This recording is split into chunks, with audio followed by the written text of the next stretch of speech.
सिख धर्म में yes sir. महिलाओं का जितना अधिक सम्मान रहा है उतना सम्मान यस सर। हिंदुस्तान की दूसरी कम्युनिटीज में नहीं रहा है। जी क्या सर। कारण है इसके? एसडीएम में उनके पास शिकायत आती है यस सर। इस आईपीसी की 498 के तहत। आप सर। ऐसा क्या कार्रवाई करेंगी कि न्याय के साथ न्याय हो, चाहे वो पुरुष हो चाहे स्त्री, न्याय की सबको दरकार रहे। लिव इन रिलेशनशिप को समाज की सुरक्षा के लिए, देश की स्थिरता के लिए खतरा मानते हैं। जो आज हम जैसा भी बिहेव करेंगे, जैसा भी रिएक्ट करेंगे, हमारे आने वाली पीढ़ी उसी लाइन पे चलेगी sir. Very good morning to all sir. बैठिए। Thank you sir. Harneet Kaur Kalsi. Yes sir. आपने पहले भी दिया है? यस सर, 2 अगस्त। सिखड़ी। Yes sir. हाँ, याद आ गया मुझे। चलिए सर, तो कब है आपका इंटरव्यू? सर 4 सितंबर। 4 सितंबर। Yes, नजदीक sir. आ गई डेट है ना? Yes sir. चलिए, गुड। अब एक बात बताइए, आपसे सिख धर्म के ऊपर तो काफी क्वेश्चन पूछ लिए थे। यस एक मुझे सर। क्वेश्चन बताइए यस सर। कि सिख धर्म में यस सर। महिलाओं का जितना अधिक सम्मान रहा है उतना सम्मान यस सर। हिंदुस्तान की दूसरी कम्युनिटीज में नहीं रहा है। जी क्या सर। कारण है इसके? सर क्योंकि जो सिख धर्म है वो एक नवीनतम धर्म है। जब जो जितने भी हमारे एग्जिस्टिंग धर्म है वो काफी पहले से चले आ रहे हैं, तो उस टाइम सोसाइटी में काफी सोसाइटल इवल्स होते थे जो एग्जिस्ट करते थे, जिनका इम्पैक्ट वुमेन पे भी है सर। तो जब सिख धर्म की नींव रखी गई थी तो इस चीजों को ध्यान में रख के ही रखी गई थी कि जो जेंडर इनइक्वालिटी है उसको दूर किया जाए, विमेन्स को उनके अधिकार दिए जाए। तो सर नवीनतम धर्म होने के कारण ही जितने अधिकार एक सिख विमेन को होते हैं थोड़े से कम दूसरी। जी सर। माता गुजरी जी के बारे में बताइए मुझे। Yes sir. सर सिख धर्म के जो 10वें पातशाह हैं श्री गुरु गोबिंद सिंह जी, उनकी माता जी का नाम था माता गुजरी जी। सर जब गुरु गोबिंद सिंह जी के जो छोटे साहिबजादे थे, उनको जब औरंगजेब ने अपने एक कमांडर के थ्रू पकड़वाया था तो यस सर, तो जो उनको किले में बंद किया गया था तो 2 साहिबजादों के साथ माता गुजरी जी भी उनके साथ ठहरी थी ठंडे किले में। Yes sir. ठंडा बुर्ज। ठंडा बुर्ज। Yes sir. कहाँ पर है ठंडा बुर्ज? सर पंजाब में है, बट एग्जैक्टली लोकेशन अच्छा, एक बात बताइए, सिख धर्म में मलेर कोटला के नवाब का बड़ा सम्मान होता है ना? क्या कारण है? सॉरी सर, इस बारे में मुझे जानकारी नहीं है सर। चलिए ठीक है। जी सर। अभी चर्चा चल रही है one nation one election, yes sir. है ना? आप इससे सहमत हैं? होना चाहिए क्या? हाँ तो क्यों, ना तो क्यों? सर वो तो अभी सर जो कमेटी बनी है वो डिसाइड करेगी नहीं, इसके। वो कमेटी तो सर होना चाहिए सर, इसके पॉजिटिव्स और नेगेटिव्स दोनों हैं सर। पहले पॉजिटिव बताइए फिर नेगेटिव बताइए। जी सर। सर एडीआर की एक रिपोर्ट आई थी सर, 2019 के जो लोकसभा जनरल इलेक्शंस हुए थे उसमें 60,000 करोड़ रुपीस के एक्सपेंडिचर हुए थे सर, जो हिस्ट्री में अभी तक सबसे ज्यादा खर्चा हुआ था सर किसी भी इलेक्शन में। तो सर अगर एक साथ लोकसभा के और स्टेट लेजिस्लेटिव असेंबली के इलेक्शंस करवाए जाएंगे तो जो ये एक्सपेंसेस हैं ये थोड़े से कंट्रोल किए जाएंगे। और सर नीति आयोग के द्वारा एक रिपोर्ट जारी की गई थी जिसमें ये कहा गया था कि साल में हमने जितने भी मंथ्स देखे कहीं ना कहीं पूरे साल में इलेक्शंस चलते ही रहते हैं विधानसभा। बेचारा लगा ही रहता है। Yes sir. सर जो एक पॉलिसीज की जो कंटिन्यूटी होती है वो इलेक्शंस के कारण थोड़ी सी। बिल्कुल क्लियर हो गया मसला। मुझे एक क्वेश्चन और बताइए, महिलाओं से संबंधित एक कानून है जिसको लेकर के सुप्रीम कोर्ट ने एक शब्द इस्तेमाल किया है कि लीगल टेरर, कि महिलाएं जो है लीगल टेरर फैलाती हैं उस कानून के माध्यम से। Yes sir. कानूनी आतंकवाद, कानूनी आतंक, पहली बार किसी कानून के लिए इतना कठोर शब्द इस्तेमाल किया गया सुप्रीम कोर्ट के द्वारा। Yes sir. कौन सा कानून है वो? सर 2013 में जो sexual harassment at work place था सर उसको कहा गया है, और जो डाउरी ये कहा गया है आईपीसी की 498 ए को लेकर के। Okay sir. Yes sir. Sorry sir. Yes sir. Sir dowry में जो महिलाओं के प्रति जो भी domestic violence yes sir for women है ना? Yes sir. तो क्या वाकई ये कानून लीगल टेरर है एक प्रकार का? सर जैसे अभी हमने देखा कुछ टाइम से इसका गलत उपयोग किया जाता है सर, जिसके कारण जो सही में जिनके ऊपर ये जो सही में विक्टिम होते हैं, आप एसडीएम हैं? Yes sir. और एसडीएम उनके पास शिकायत आती है यस सर। इस आईपीसी की 498A के तहत, जी आप सर। ऐसा क्या कार्रवाई करेंगी कि न्याय के साथ न्याय हो, चाहे वो पुरुष हो चाहे स्त्री, न्याय की सबको दरकार रहती है। यस सर, बिल्कुल है ना? इस सर। बात को यस मानती सर, ना? Yes sir. तो आप ऐसा क्या करेंगे किसी के साथ अन्याय ना हो इसमें? सर अगर इस टाइप की कोई कंप्लेन आती है 498 के अंडर, तो मैं तुरंत कार्यवाही करने की बजाय पहले एक कमेटी बनाऊंगी जो इसमें पूरी इन्वेस्टिगेशन करेगी कि कमेटी नहीं, आप खुद ही जांच कर सकते हैं। आप एसडीएम हैं, एसडीएम स्तर का अधिकारी किसी Yes, भी sir. कानूनी मसलों की सीधे जांच कर सकता है संबंधित अधिकारी से परमिशन लेकर के, यस सर। है ना? तो सर संबंधित अधिकारी से हेल्प लेके मैं इसमें पूरी इन्वेस्टिगेट करवाऊंगी और इन्वेस्टिगेशन में sir maximum 3 to 4 days. Okay, very nice, answer आपका कंप्लीट हो गया है sir. Okay sir, thank you so Nice much sir. Aditya ji, yes sir. Data science क्या है? सर डेटा साइंस सर जो बल्क ऑफ डेटा जिसको हम एनालाइज करते हैं, मैनिपुलेट करते हैं और उस पर प्रोसेसिंग करते हैं सर, उससे रिलेटेड जो साइंस होता है वो डेटा साइंस होता है। तो डेटाबेस होता है जो आपने बताया। Yes sir. Sir I am bit confused, sorry sir. Big data क्या होता है? सर बिग डेटा सर जो डीप लर्निंग में हम बहुत बल्क ऑफ ह्यूज अमाउंट का डेटा प्रोवाइड करते हैं जिसको नॉर्मल कंप्यूटर हैंडल नहीं कर पाता है, सुपर कंप्यूटर के थ्रू ही उसमें प्रोसेसिंग की जा सकती है सर, उसको बिग डेटा बोलते हैं सर। अच्छा, मतलब डेटा का साइज बड़ा होगा। यस, बहुत सर, बहुत huge amount, exponential data. Like exam कोई फिगर बताइए। सर जो वेदर फोरकास्टिंग के लिए हम डेटा का यूज करते हैं वो बिग डेटा होता है, और सर जो डीप लर्निंग के लिए हम मशीन को जो डेटा प्रोवाइड करते हैं जिसके बेसिस पे वो अपनी लर्निंग जनरेट कर पाता है वो बिग डेटा होता है। अच्छा, डेटा माइनिंग क्या होता है? Yes sir. Sir crypto currency में जब एक नोट से दूसरे नोट में करेंसी ट्रांसफर होती है तो बीच में एक वॉलेट होता है जिसमें जिस सोर्स होता है उसको सर उसको ब्लॉक कर दिया जाता है, हमको सोर्स नहीं पता रहता है सर। तो जो नोट टू नोट ट्रांसफर होती है करेंसी सर, उसके बीच में जो होता है वो डेटा माइनिंग होती है सर। आप ब्लॉकचेन का बता रहे हैं बेटा? Okay sir, sorry sir, I will read it. Network centralise computer क्या होता है? नेटवर्किंग में सर नेटवर्क सेंट्रलाइज कंप्यूटर जितना मैं सोच पा रही हूँ सर, एक मेन हब होगा जिससे वेरियस कंप्यूटर्स कनेक्टेड होंगे सर। अब होगा सर अगर सर एक बिल्डिंग की या ऑर्गेनाइजेशन की बात करें तो जो सेंट्रलाइज नेटवर्क होता है उससे जो छोटे हब्स होते हैं उनको कनेक्ट किया जाता है सर। छोटे नोड्स होते हैं कि हब्स होते sorry sir, nodes sir, computer systems. हैं? आखिरी प्रश्न। जी सर। चंद्रयान-3 जो फाइल्स भेज रहा है, जो इंफॉर्मेशन भेज रहा है, यस सर। वो कंप्यूटर में किस फॉर्म में सेव हो रही है या कौन से सॉफ्टवेयर में सेव हो रही है? उनको क्या कहते हैं? सॉफ्टवेयर को क्या कहते हैं?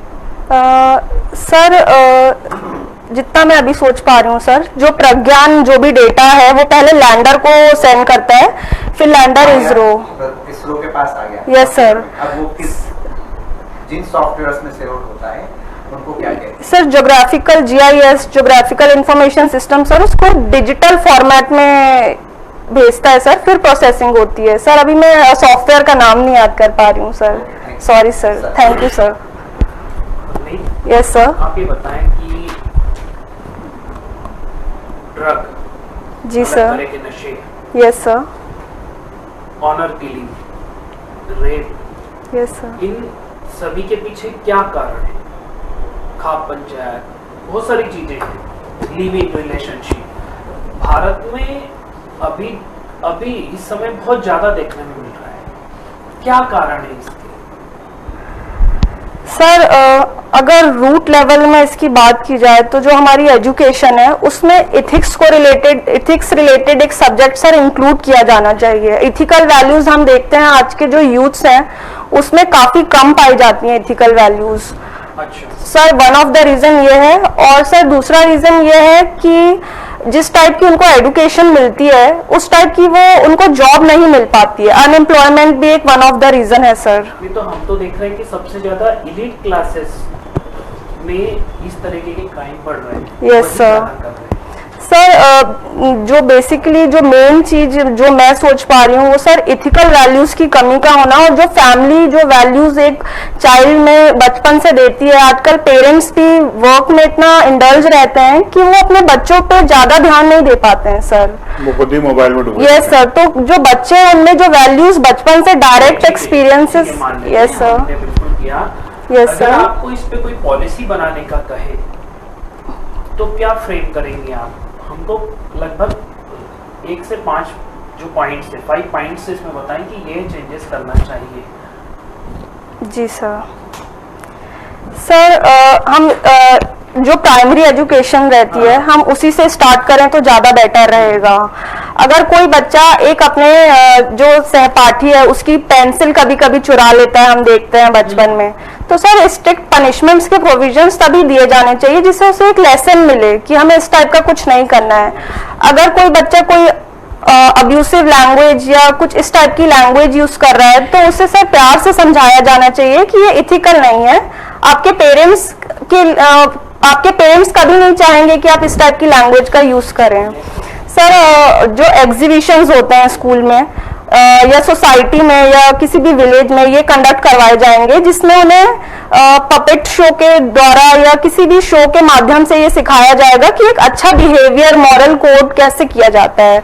और जो हमारे लीडर्स हैं सर, हमारे नेशनल फ्रीडम स्ट्रगल के जितने भी लीडर्स हैं उनकी इथिकल वैल्यूज भी उनमें उनको डिलीवर की जाएगी कि हमारा देश कितना महान है सर। चलिए लास्ट क्वेश्चन आपसे पूछ रहा हूँ कि आपने सब चीजें बताई। जी सर। क्या इनमें से कुछ अभी एजुकेशनल कुछ अमेंडमेंट किया न्यू एजुकेशन पॉलिसी इसको लेके? सर इसको लेके तो नहीं किया गया है, मगर ये बोला गया है कि जो प्राइमरी क्लासेस तक की जो एजुकेशन होगी वो इंग्लिश के अलावा उनकी जो लोकल लैंग्वेज है उसमें भी होगी। जी सर, थैंक यू सर। तो आपका आर्ट एंड क्राफ्ट में भी आपको रुचि है ना? Yes sir. चलो मुझे भाऊराव बोदड़े के बारे में कुछ बताओ। भाऊराव बोदड़े एक बहुत बढ़िया कलाकार हैं और करीब करीब जो है 20-25 साल बाद ऐसी कोई बहुत बड़ी उपलब्धि उनको प्राप्त हुई है। सॉरी सर, मुझे इस बारे में जानकारी नहीं है। ये बहुत बड़े पेंटर चित्रकार हैं बेटा। सर मैं देखूंगी सर। आजकल जो है उन्होंने सरकारी नौकरी छोड़ दी अपनी इस चित्रकारी के लिए। सर मैं देखूंगी इसे जरूर। Sorry sir. चलिए कोई बात नहीं। मुझे ये बताइए जी सर कि माननीय सुप्रीम कोर्ट का एक डिसीजन आता है जी सर कि जो अमान्य विवाह हैं, है ना, जिनको मान्यता प्राप्त नहीं है, तो अमान्य विवाह से उत्पन्न होने वाली जो संतानें हैं उन संतानों को अपने माता पिता की संपत्ति में हक दिया जाएगा, वो इसके हकदार होंगे। ठीक है, आज तक ऐसा नहीं होता था, इसलिए इस प्रकार का विवाह से लोग डरते थे, है ना।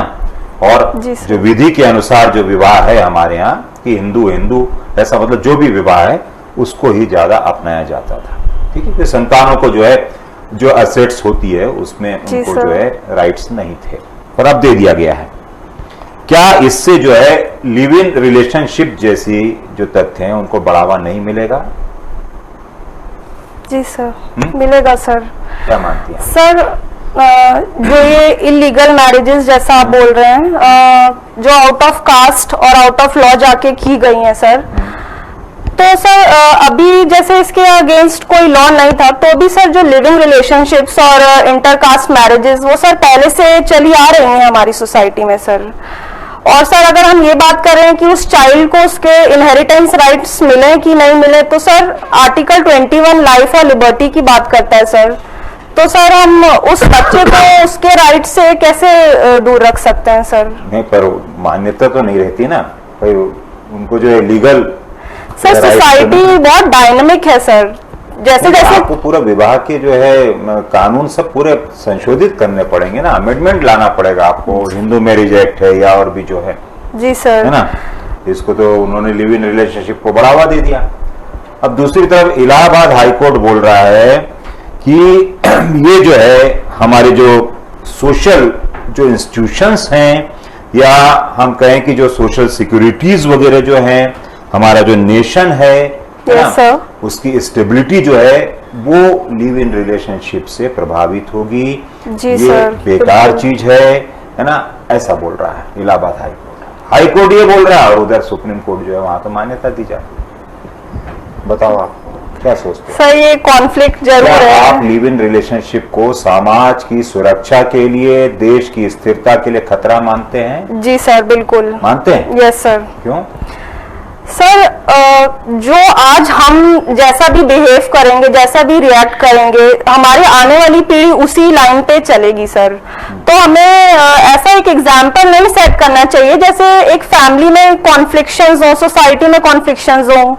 सर मैंने जितने भी एग्जाम्पल्स देखे हैं इस टाइप की इंटरकास्ट या लिविंग रिलेशनशिप्स के, उनको एक रिस्पेक्ट के नजरिए से कभी देखा नहीं जाता है सर।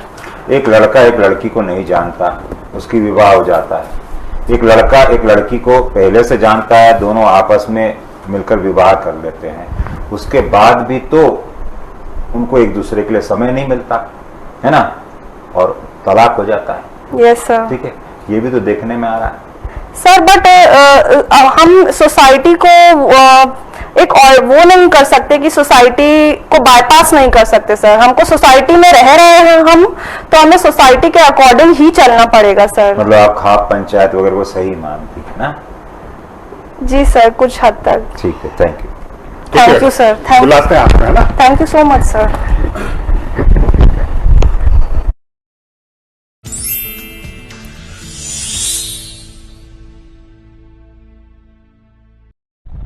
मैं कमिंग सर?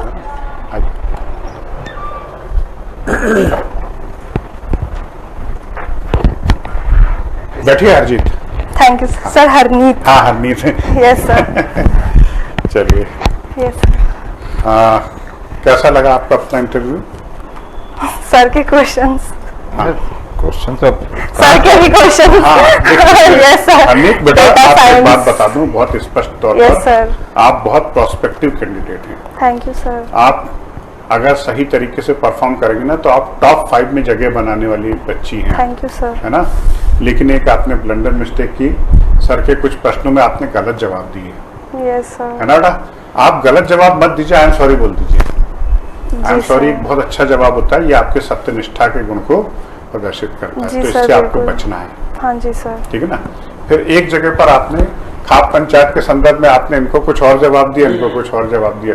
तो ये जो कॉन्ट्राडिक्टरी स्टेटमेंट होते हैं ना, Yes, ये sir. हमारे उलझेपन को दिखाते हैं, मस्तिष्क का उलझापन, सर मैं नहीं थी क्लियर। है ना? Yes sir. तो बिल्कुल आप तो आई एम सॉरी का हथियार का जबरदस्त उपयोग कीजिए, कहीं कोई समझ में नहीं आए, सॉरी जी, सर। सॉरी सॉरी, भले ही 10 बार बोलना पड़े, लेकिन जी बोलिए। सर। जी ठीक ना? सर। गलत जवाब, कॉन्ट्राडिक्टरी स्टेटमेंट, इनसे आप बिल्कुल बचें। सर उसका आंसर। जितने अच्छे डिप्टी कलेक्टर बनने जा रही हो आप, हैं? उसके बाद आप ऐसे उत्तर मत दो, है ना? आप जब बात करते हैं ना ऐसा लगता है कोई अधिकारी बात कर रहा है, थैंक यू सर। है ना? सर उसका क्या हम बोल सकते हैं, जैसे ये living relations and intercaste marriage. ठीक है, लिव इन रिलेशनशिप और सर मैं मेरे लास्ट- अनुसार तो सर वो समाज के लिए Yes, वास्तव में sir. खतरा है। सामाजिक संस्था, विवाह एक संस्था सर हमारे यहाँ, है ना? Yes, और आपने sir. बहुत अच्छा शब्द बोला था कि सोसाइटी को बाईपास करके हम कोई काम नहीं कर सकते। Yes sir. बिल्कुल सही जवाब। सर और लास्ट टाइम मैं एक चीज पूछना आपसे भूल गई थी, जब आपने मुझसे ये पूछा था कि भोपाल और इंदौर जैसे जबलपुर क्यों डेवलप नहीं है, तो मैंने उसमें आर्मी बोला था एक, और कैंट एरिया बोला था। नहीं, उसमें सर बहुत अच्छा जवाब सर- देते हैं। सर का एक है वो बिजनेस पूंजीपतियों का, हाँ इंदौर ना, इंदौर का इतिहास एक अलग है। सर बट जबलपुर का भी है, रानी दुर्गावती जी वहाँ से। सुनो, रानी दुर्गावती बहुत अच्छी शासिका थी, यस सर। है ना? मनमोहन सिंह जी भी अच्छे प्रधानमंत्री थे, मोदी जी भी अच्छे प्रधानमंत्री हैं, Yes, लेकिन sir. पूरी दुनिया का ध्यान किसने आकर्षित किया अपनी तरफ, भारत की तरफ? मोदी मोदी जी जी ने। ने। देवी अहिल्या माता और उनके बाद के जितने भी होलकर क्लान में शासक बैठे ना, ये इन्वेस्टर्स ढूंढते थे, हाँ, ये निवेशकों को आकर्षित करते थे, इंदौर में आओ, कॉटन में पैसा लगाओ, यस सर। हुकुमचंद सर से हुकुमचंद। Yes sir. भोपाल में भी जो बेगम थी उन्होंने भी काफी बेगम वर्क किए लोग थे। नहीं बेटा, हमारे यहाँ क्या है कि अगर आप महमूद खलजी की बात करोगे सल्तनत sir. काल में, यस सर, उसके पहले से यानी दिलावर खां गौरी के समय से गुजरात से जो जैन जो बनिए हैं Yes, sir. उनको यहाँ इनवाइट किया जा रहा था यहाँ Okay, पर पैसा sir. इन्वेस्ट करने के लिए। पूरा Okay, का sir. पूरा जो मालवा रीजन है यहाँ काफी जबरदस्त डेवलपमेंट हुआ है मेडाइवल पीरियड से, और उसके बाद अहिल्या माता आ गई और फिर sir. जो लेटर होल्कर रूलर आ गए, यस सर। इन्होंने जो इन्वेस्टर्स को यहाँ पर बुलाया। तो सर हम सिर्फ हिस्टोरिकल पॉइंट से ही बोल सकते नहीं, हैं हम ये कि बोल रहे हिस्टोरिकल कहाँ से हो गया? सर प्रेजेंटली वो तो वो करके चले गए हैं, बट हम लोग काफी समय से हम प्रेजेंटली इन्वेस्टर्स को यहाँ पर क्या करें, प्रमोट करें। ब्रिटिश शासन काल में कितने मारवाड़ी व्यापारी आए यहाँ पर, यस सर, और ये प्रोसेस मिले हैं ना यहाँ पर, राजकुमार मिल, ये सब मिल सब मारवाड़ियों के द्वारा स्टेब्लिश की गई है। जी सर, चेन्नई क्यों बना, हैदराबाद क्यों डेवलप जी हुआ? सर, सही मारवाड़ी, बात है।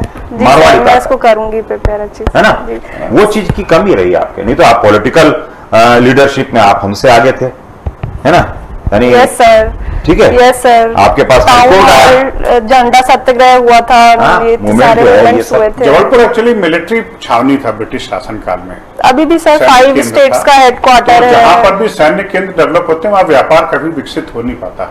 जी सर, और ग्वालियर के जो शासक थे वो बेसिकली अंग्रेजों के सपोर्टिंग नेचर वाले लोग थे वो, तो वहां पर व्यापारियों के ऊपर दो तरफा दबाव होता था, एक तो ब्रिटिश रूरल का और दूसरा और एक सिंधिया डायनेस्टी जी का। सर। इंदौर में इंडिपेंडेंसी थी, होल्कर्स लिबरल थे, और यहाँ पर जो ब्रिटिश रेजिडेंट बैठता भी था वो भी होल्कर्स के यस influence सर, में था। हार्मनी में ही काम करते थे दोनों। और यहाँ पर एक कॉटन काली मिट्टी का क्षेत्र था, कपास Yes, sir. उत्पादन होता था, Yes, sir. व्यापार के लिए निवेश के लिए अनुकूल माहौल था। सेठ yes. हुकुमचंद जैसे हाँ। लोग थे। हाँ भी ठीक है, गोविंदास थे वहाँ भी। गोविंदास थे, लेकिन सेठ गोविंदास कितने बदनाम थे भी बता दूं आपको मैं। जब जबलपुर को राजधानी बनाया जाना तय हुआ तो गोविंदास जी ने जबलपुर के पूरा आसपास एरिया कितनी जमीनें खरीद लिया खरीदी था, थी। फिर नेहरू जी ने ही नेहरू जी को बोला पता था कि चल नहीं गया। बन। यस नाराज हुए, सर, बोले क्या पागल आदमी हो तुम, यस सर, ये मुझे पता मैंने चला। नहीं बनाना जबलपुर को राजधानी, यस सर। भोपाल बना देंगे उन्होंने। सर बट अभी भी जिस लाइन पे जबलपुर चल रहा है सर, वहाँ अभी भी ऐसा कुछ लगता नहीं है कि एज सच डेवलपमेंट जितना इस यहाँ इंदौर में हुआ है हो पाएगा। आज के समय में जबलपुर पास लीडर्स नहीं है ऐसे Yes, जो sir. जबलपुर की बात को पूरे देश के सामने रख सके। और जनता भी अवेयरनेस नहीं है। जी सर, बिल्कुल खुद ही agree बोल कर- रहे हो कि हमारा विकास नहीं हो पाएगा। सर आईटी पार्क आया था सर, बट वहाँ इन्वेस्टमेंट अट्रैक्ट नहीं की थी सर, अनस्टेबलाइज है एक्चुअली थोड़ा क्या सा। एनसीआरबी की पुरानी रिपोर्ट भी इन्वेस्टर्स के पास चली आती है, क्योंकि 15 साल sir. तक जबलपुर अपराध में सिरमौर रहा है। Yes, सही बोल रहा हूँ sir. ना बेटा, भार्गव केस के बाद से है ना? सर। हाँ। यस तो सर, आज भी इन्वेस्टर्स डरते हैं जबलपुर जाने में। और आप ही लोग बोलते हैं जो दिखता है वो दिखता है, इंदौर दिखाता है अपने आप को। वो ब्रांडिंग नहीं की सर जबलपुर। बनेगा जबलपुर भी। branding- फ्लाईओवर सर अभी सबसे बनेगा, बड़ा स्टेट का जबलपुर में ही है। बनेगा, पॉजिटिव मेरा तो रेटिंग है, बहुत सारे चीज़ परिवार- का जी सर। जो हो चुका है पहले। यस सर, उनको यही बताना है अपने को कि सर जो पहले जो भी स्थितियां रखी हुई पर वर्तमान स्थिति में अभी वो हम चल रहे हैं उसी लाइन पे। जी सर, है ना। ओके, तो ये Okay. जो गलतियां की आपने इनको सुधारिए। पिछले बार आपको 140 नंबर दिए थे, इस बार 135 नंबर दिए हमने, यस क्योंकि सर, आपने सर के प्रश्नों के गलत जवाब। Sorry sir. Sir I am sorry बोली होती तो हम आज आपको 145 नंबर देते। जी सर, ठीक है? ठीक है sir, thank you sir, thank you sir, thank you sir.